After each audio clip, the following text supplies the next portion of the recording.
Halo, jumpa lagi teman-teman di channel kita KF for Awam. Masih bersama saya dengan Bobi Halim. Seperti biasa, sudah lama sekali kita tidak berjumpa, ya.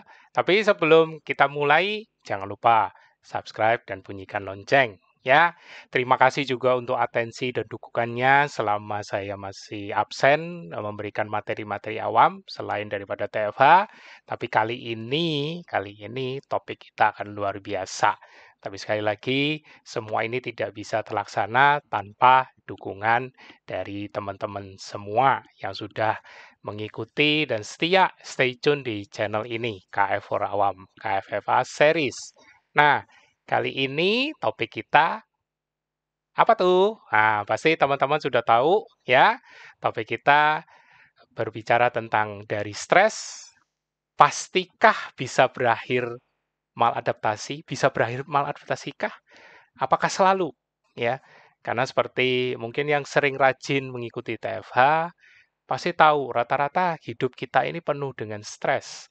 Selalu tidak bisa lepas dari yang namanya stres. Nah, itu stres pikiran, ya kan? Stres kehidupan sehari-hari, belum lagi ya banyaklah dalam masa seperti ini apalagi pandemi ya. Sebenarnya bahasan ini sudah pernah aku bahas tentang ketika membahas topik maladaptasi ya. Kemudian aku juga membahas stres di KF itu fisik atau psikis ya kan. Kemudian ada lagi cara hitung dan kelola. Nah, tapi kalau gitu apa Mas di video ini yang mau dibahas? Nah, aku mau tunjukin pengertian yang lebih luas lagi dari yang namanya stres. Supaya teman-teman tahu. Tapi sebelum ke sana, yuk kita mengulang sedikit seperti yang sudah ada di gambar ini. Aku sampai karena sudah lama tidak video ya, jadi agak lama kanan apa kiri nunjuknya. Tapi ini kali ini benar. Sebelah kiri atau kanan dari layar teman-teman, dari arah teman-teman. Kalau dari saya sebelah kiri ini, nah, teman-teman mesti lihat. Nah, jadi kita mulai sedikit mengulang sedikit aja supaya refresh bahwa sebenarnya kata-kata maladaptasi itu ada di jurnal overtraining ya. Jadi orang yang berolahraga berlebihan itu pasti nanti arahnya masuk ke zona yang namanya eh, apa ini maladaptasi. Nah, itu yang dikotakin merah itu ya. Jadi bisa dibilang kesimpulannya gini, kalau Anda overtraining atau over exercise atau over aktivitas, nanti jadi maladaptasi. Loh, berarti aktivitas itu atau training itu kalau over, aktivitasnya kalau over itu stres ya Mas ya? Iya, betul. Ya, itu di videoku yang tentang maladaptasi, cara menghindari maladaptasi itu sudah jelas banget ya, di situ dibahas. Ya.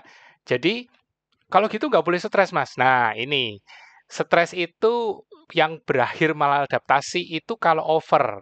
Nah, jadi jangan sampai melewati dari kotak yang di tengah ini. Nah, itu loh.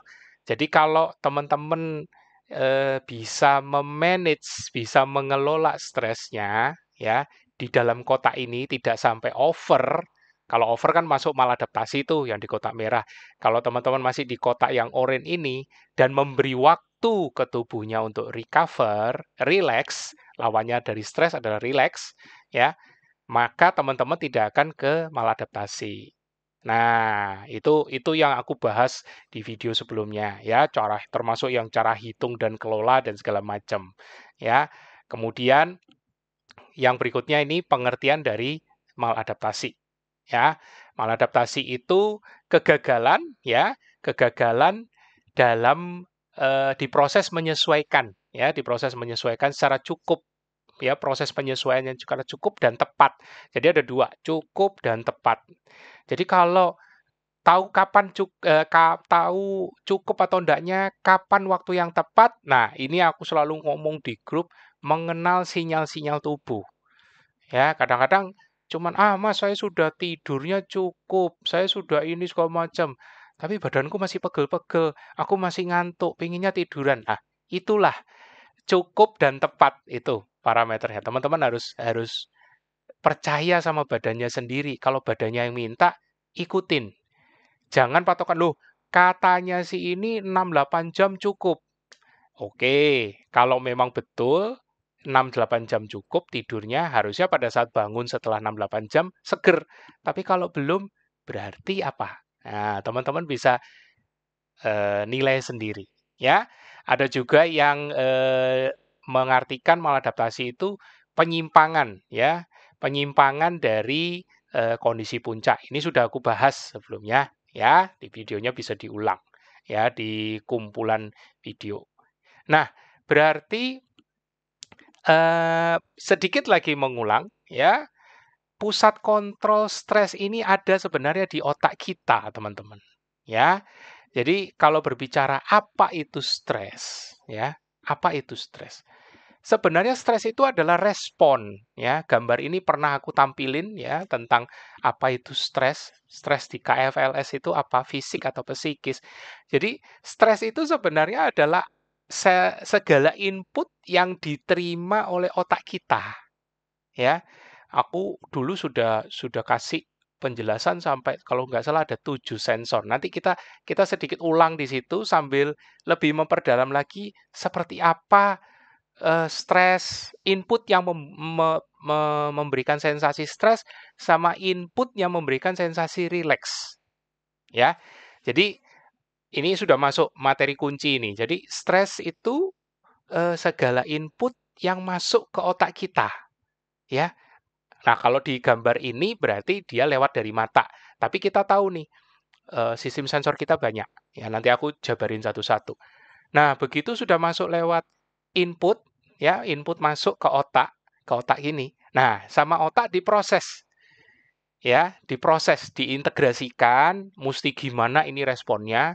Misal kalau melihat bahaya, ada yang mau bully di belokan jalan, atau mau lihat, wah itu ada yang orang penjahat tuh di pojokan sana. Nah, otak kan nggak mungkin terima itu terus biarin aja lah, biarin, cuekin, ya kan, jalan aja terus. Pasti kita punya rasa, punya persepsi, dan akhirnya otak itu nanti akan memerintahkan respon. Entah itu kita lari, entah kita itu balik kanan, atau kita mengambil jalan lain, ya kayak gitu. Itu contoh, ya.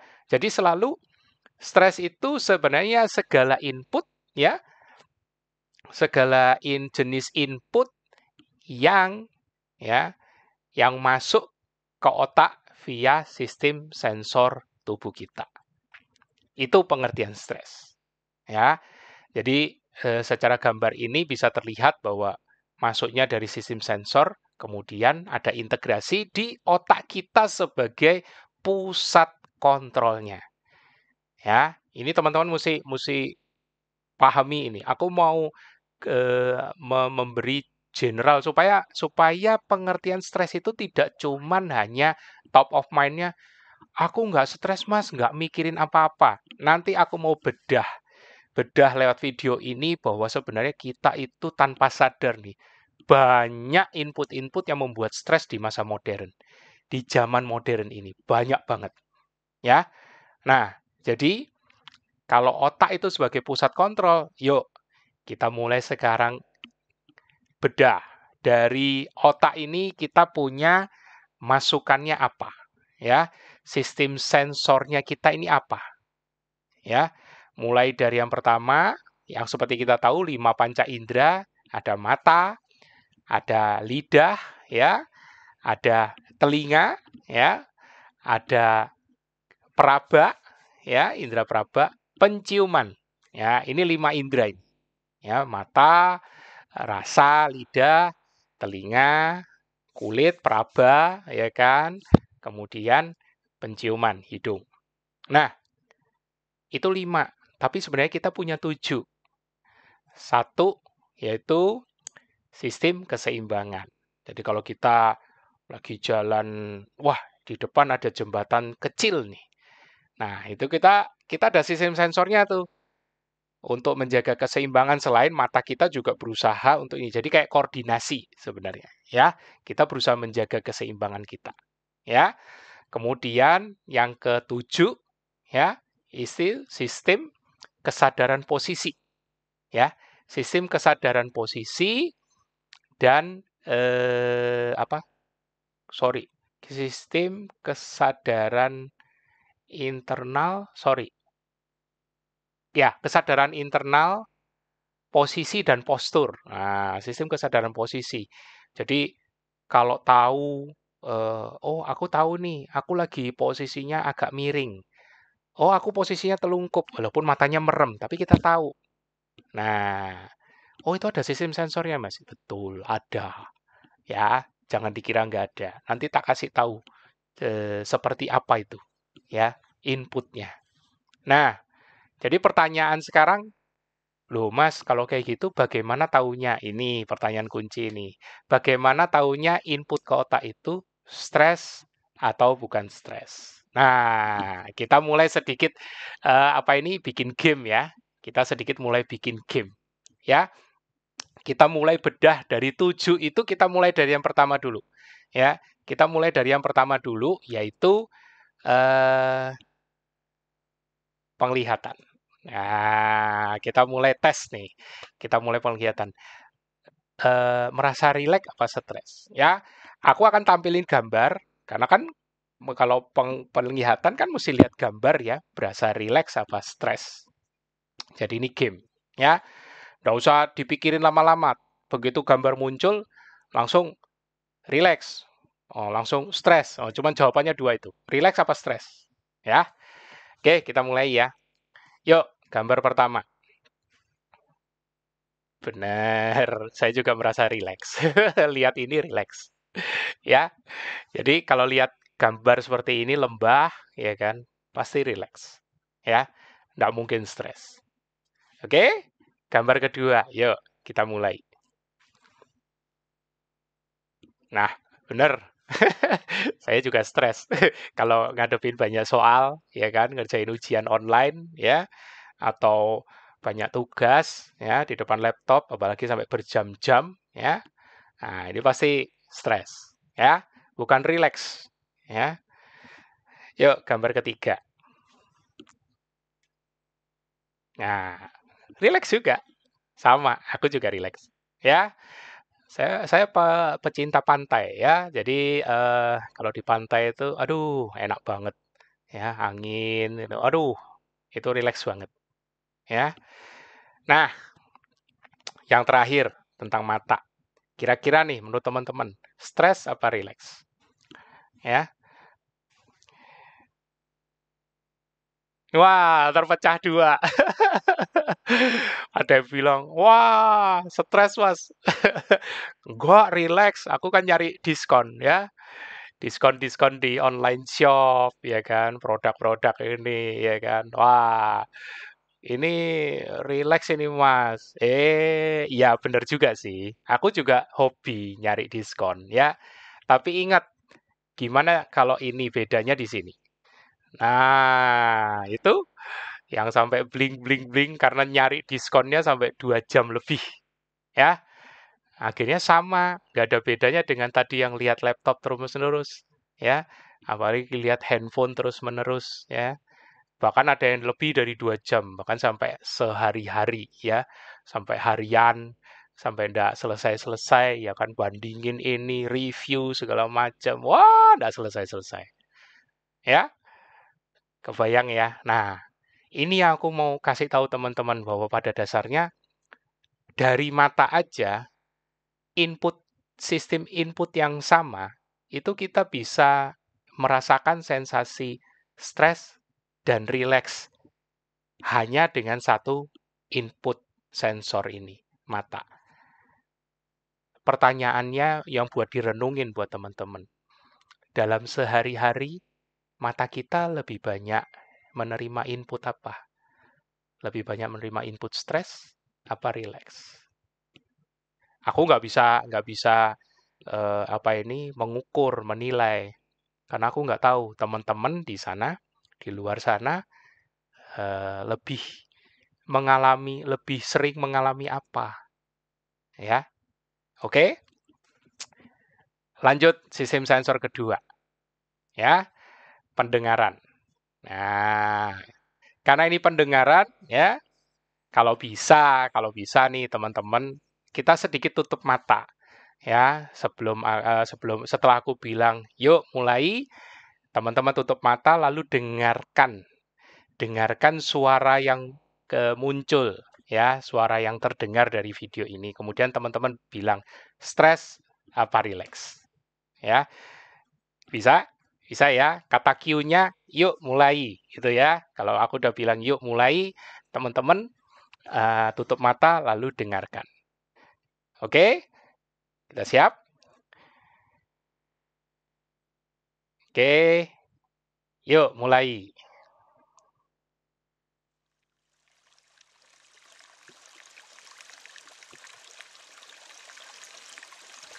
Ya, betul. Ya. Saya juga merasa rileks kalau dengar suara ini. Air mengalir, ya. Air mengalir ini bikin rileks, tapi di beberapa orang ada yang merasa terganggu, ya. Nah, ini satu hal yang teman-teman mesti pahami bahwa sifat stres atau rileks ini subjektif. Nggak bisa dipukul rata. Seperti tadi aku bilang, di beberapa orang suara air ini bisa jadi stres karena membuat mereka nggak bisa tidur, ya. Tapi ini contoh. Jadi aku bukan mau bilang, oh dengerin suara air ini harus rileks. Nah, enggak, itu persepsi. Perspektifnya beda, ya. Perspektifnya bisa beda. Jadi kalau di teman-teman mendengarkan suara air ini jadi stres, ya jangan diterusin, ya. Tapi kalau merasa rileks, ya boleh. Teman-teman bisa pakai ini. Ini cuma mau nunjukin bahwa sebenarnya posisi sistem telinga kita mendengarkan input ini berasa stres apa rileks. Itu, ya. Kita siap ke suara berikutnya supaya teman-teman bisa lebih exciting nih, bisa wah ternyata ya Mas, stres itu banyak faktor ya. Iya, nggak cuman pikiran aja. Ini baru bedah input yang masuk ke otak loh, ya, baru bedah di situ. Oke? Jadi teman-teman harus mulai sekarang lebih aware, tidak lagi terpaku hanya pada oh stres itu psikis, pikiran, ya. Padahal sebenarnya jauh lebih luas. Oke? Kita sekarang siap ke suara berikutnya. Oke? Yuk, kita mulai. Emang kosong barangnya disuruh ganti. Jadi saya mikir lagi dong mau ganti apa. Kecuali barangnya emang salah saya gitu pemesanannya ya. Pakai dilempar lagi. Udah cepet ganti aja. Kak, tadi kan saya antri. Saya udah punya pilihan nih. Saya nggak langsung di sini. Saya bilang, saya mau ini. Nah, ternyata kosong, Kak. Pasti rata-rata bilangnya stres semua, ya. Pasti rasanya stres semua. Iya kan? Kenapa? Dengerin orang marah itu memang bikin stres. Ya, aku turunin deh biar gak biar suaranya tidak mengganggu presentasiku. Tapi ini menunjukkan bahwa nih ya, bukan kita yang emosi, bukan kita yang marah, tapi ternyata nih dengerin suara kayak gitu, itu udah stres, ya. Nah, pertanyaan perenungan sama lagi. Yakin di masa modern ini kita nggak sering denger input yang bikin stres. Seperti contohnya ini ada orang berantem. Ya, kalau di contoh tadi penjual sama pembeli ya berantem. Oh, bukan kita yang berantem, tapi kita ngelihat. Nah, lihatnya aja juga udah stres, dengerinnya juga stres, double, ya, double. Oke, kita ke suara ketiga. Siap ya? Oke, kita mulai.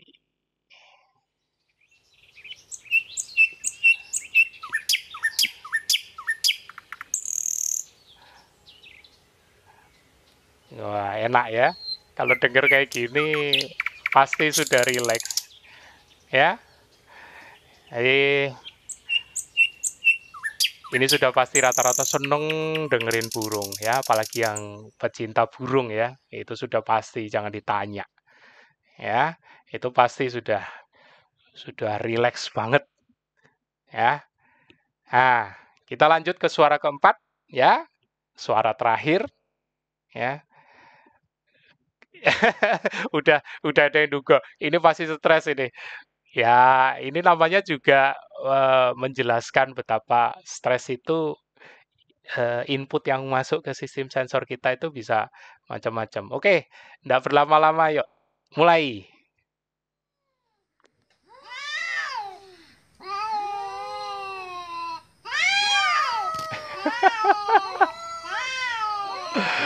Kalau ada yang bilang ini bayi menangis, kacau nih ya. Ini bukan bayi menangis ya. Kalau teman-teman ingin tahu, nah ini ya. Ini bukan bayi menangis ini. Dengerin gini, buru-buru langsung ke depan rumah ya, lalu berusaha disiram sama air ya, kayak gitu. Jadi teman-teman harus harus aware bahwa ya begitulah ya sistem sistem input kita, sistem sensor kita ini lebih banyak inputnya yang berasa relax atau stres. Oke, kita lanjut ke sistem ketiga ya, biar nggak terlalu lama ya. Nah, ini sistem sensor ketiga kita adalah lidah pengecap. Nah, seperti teman-teman tahu, nah ini sudah pasti teman-teman bisa tahu bahwa lidah kita punya 5 rasa ya, pengecap rasa. Ada manis, asam, asin, pahit, sama umami. Umami itu gurih ya, rasa gurih. Posisinya bisa terlihat di situ, manis di ujung lidah, ya, asam di samping, asin di ujung bagian depan, ya, mengelilingi, pahit di bagian belakang, kemudian umami di bagian atas dan cukup lebar itu, ya. Nah, ini kalau setiap rasa yang ada di sini, kalau terlalu berlebihan, itu pasti stres, ya. Kalau terlalu kurang, itu juga ya antara plus minus ini bisa stres, bisa rileks. Makanya aku bilang sifatnya itu subjektif. Jadi ada orang patokannya si A misalnya, saya begini asinnya sudah pas. Tapi begitu dicobain ke si B, waduh kasinan, jadi stres. Jadi si A bisa merasa rileks, si B bisa merasa stres. Itu subjektif sifatnya.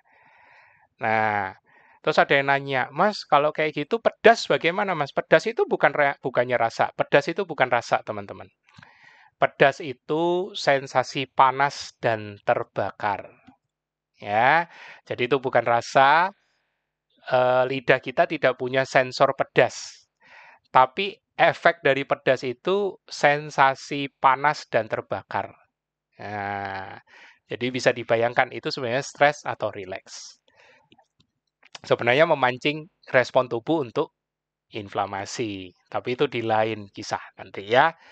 Ini cuma mau ngasih tahu bahwa lidah kita pun bisa merasa rileks dan stres. Nah, ini kaitannya nanti dengan video Ponari yang sudah aku share sebelumnya ya. Kenapa aku nggak bikin patokan baku takarannya berapa? Karena selera tiap orang, lidahnya tiap orang bisa beda-beda ya. Tapi aku kasih patokannya mana yang harus menjadi bintang utama, mana yang tidak. Oke, sekarang di penciuman. Ya, penciuman juga sama, merasa rileks atau stres. Ya, bau badan, ya, udah pasti nih. Ini kasih contoh aja bau badan. Teman-teman bisa ingat-ingat sendiri.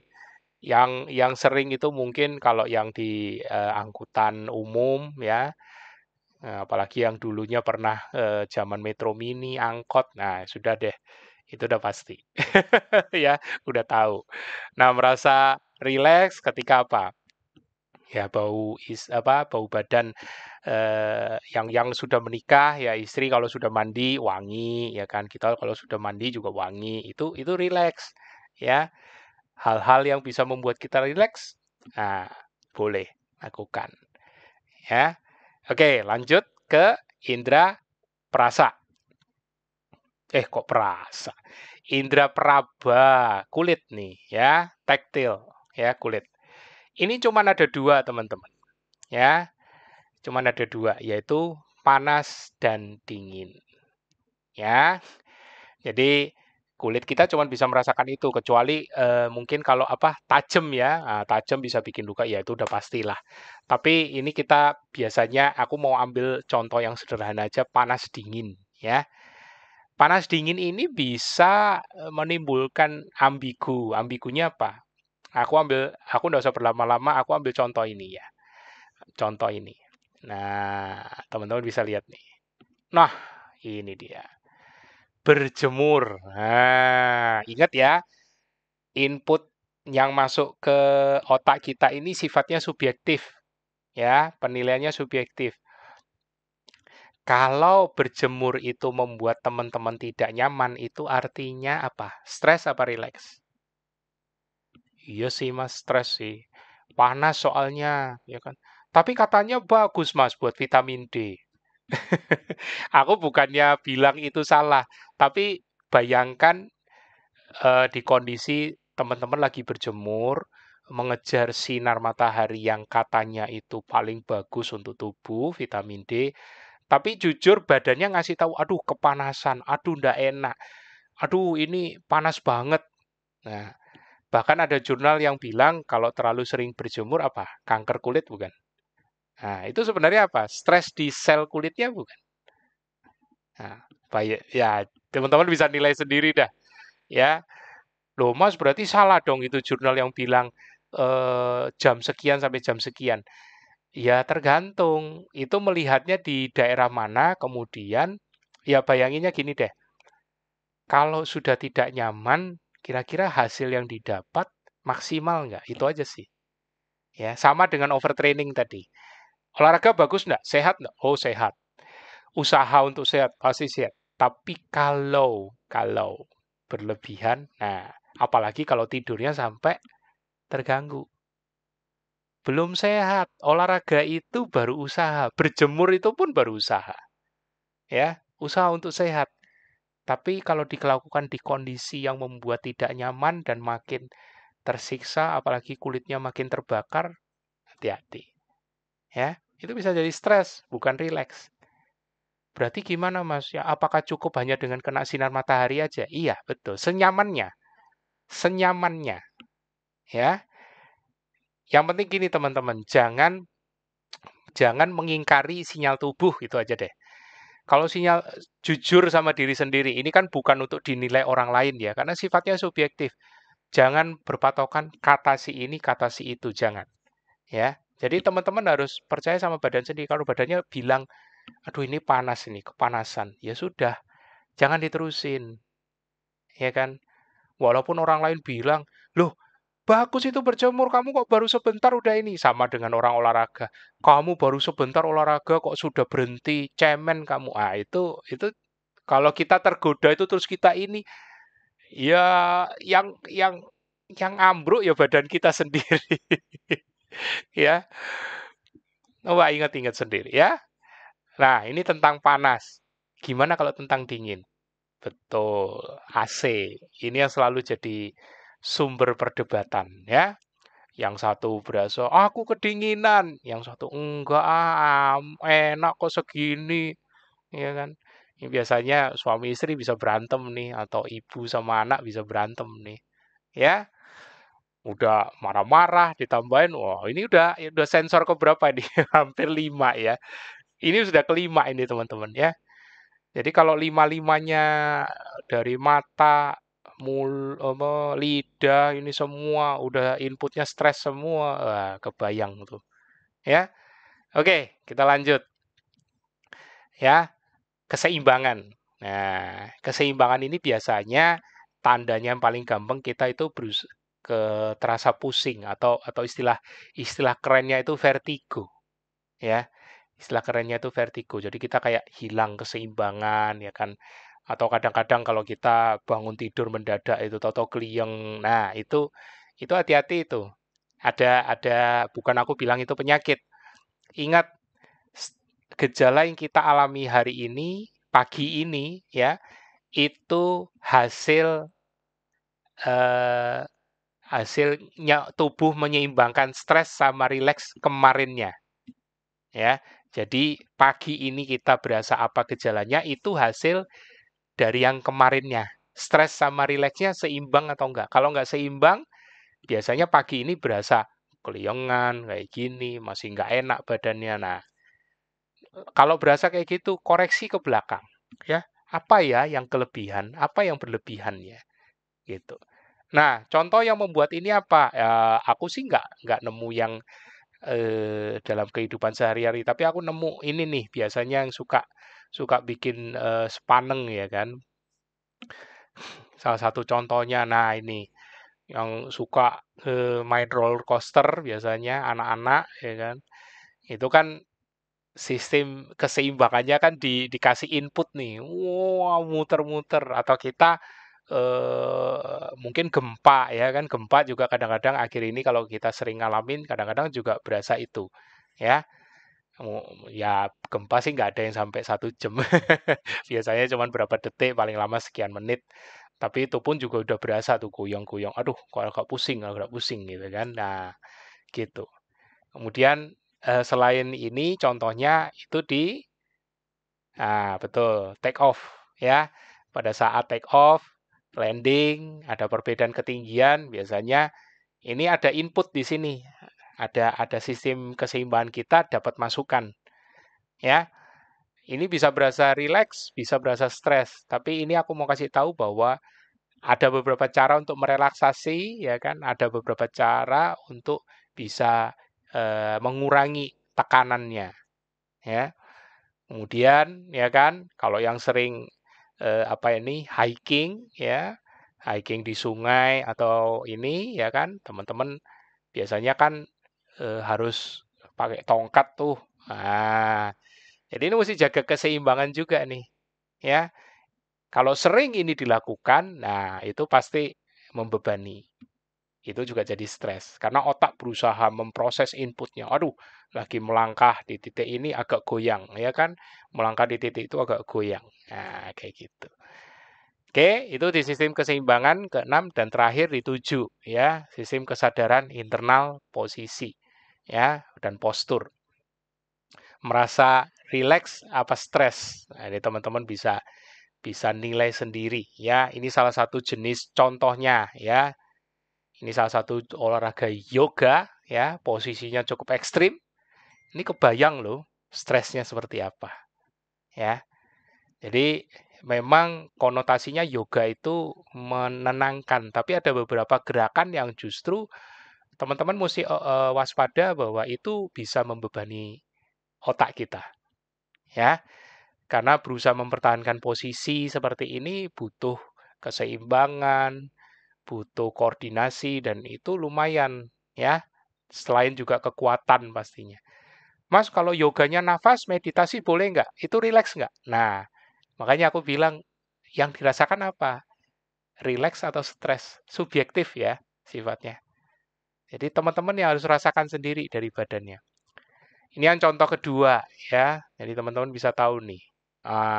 Ini mungkin yang pernah olahraga tai chi ya atau wushu ya. Ini sepertinya posturnya sederhana bisa dilakukan, tapi coba yang benar-benar sudah bisa melakukan begitu selesai beberapa repetisi, beberapa set jurusnya, itu bisa keringatnya mengalir deras loh.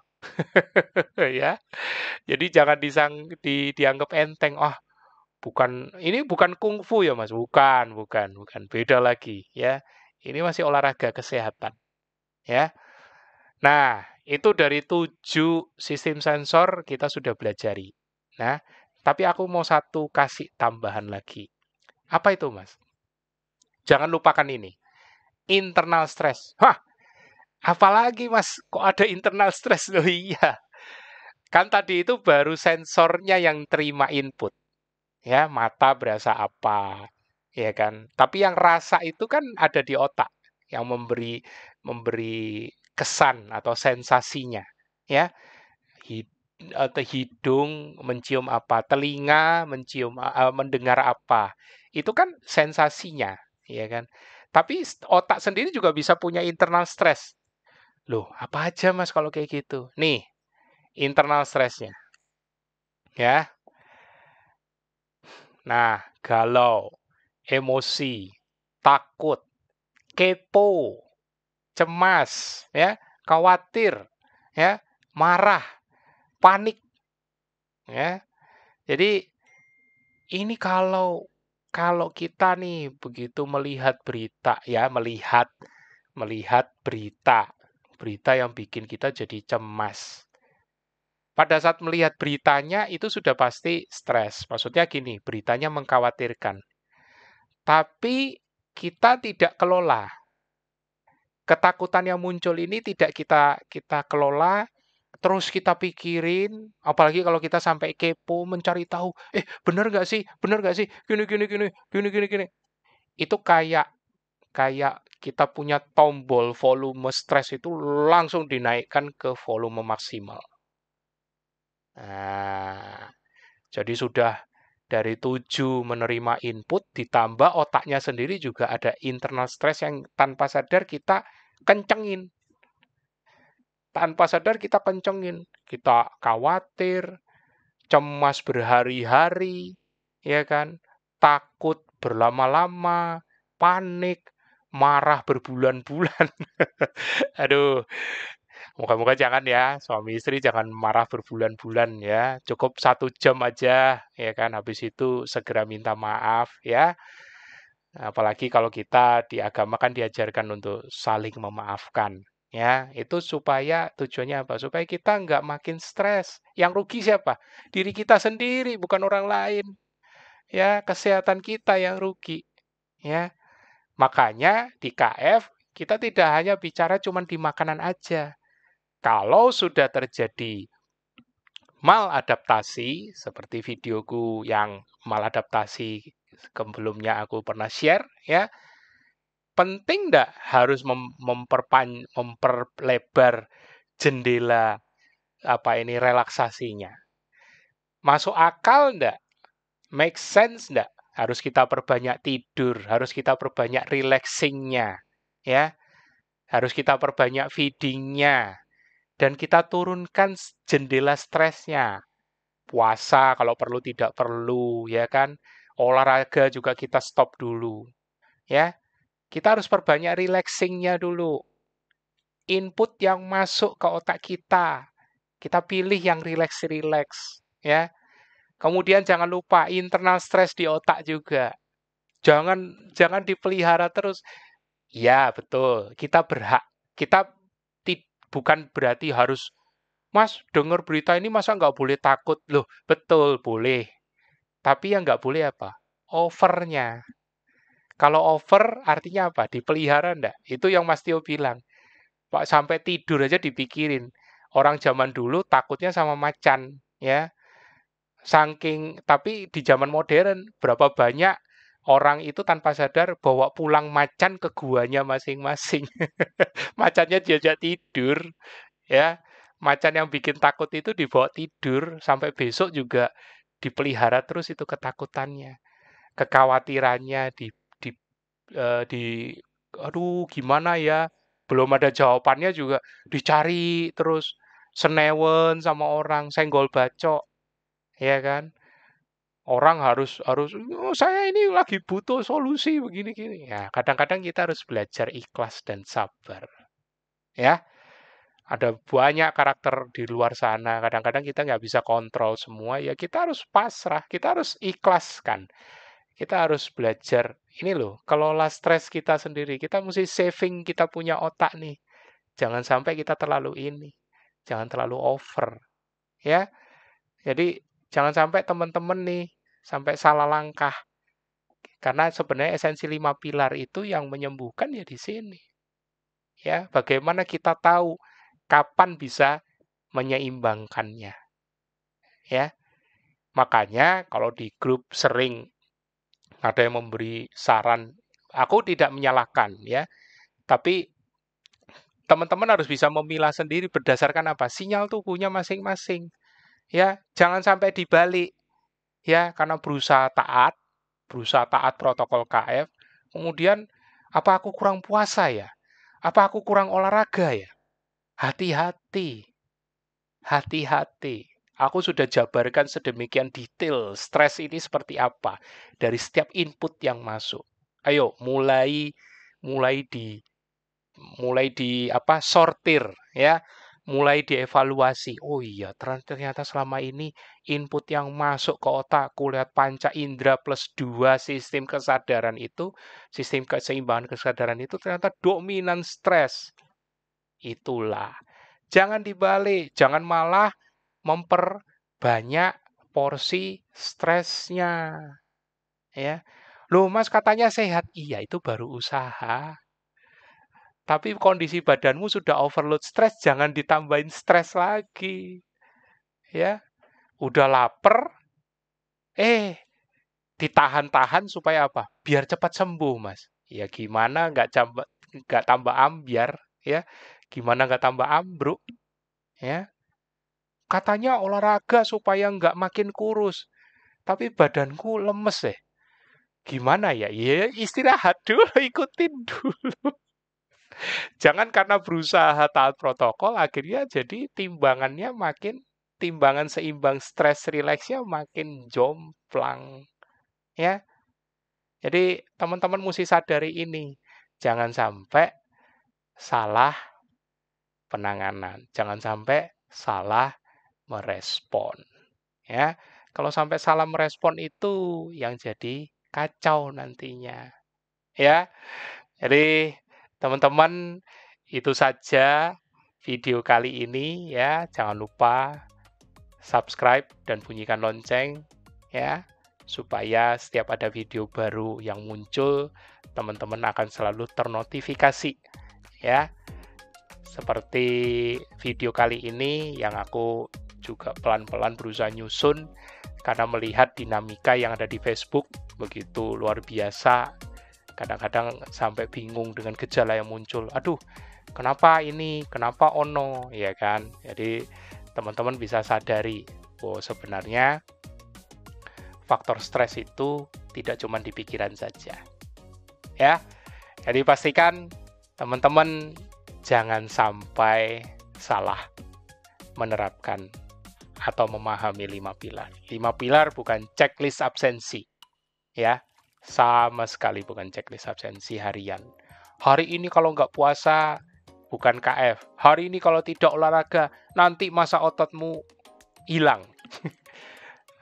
Takut kan itu? Khawatir kan? Berarti melihara macan dong. Nah, jalanin KF itu harus enjoy. Ya, harus enjoy. Tidak boleh tidak enjoy. Kalau sampai penuh dengan tekanan, ya wajar enggak? Kalau progresnya juga tidak maksimal. Itu. Jadi, sampai jumpa dan dadah.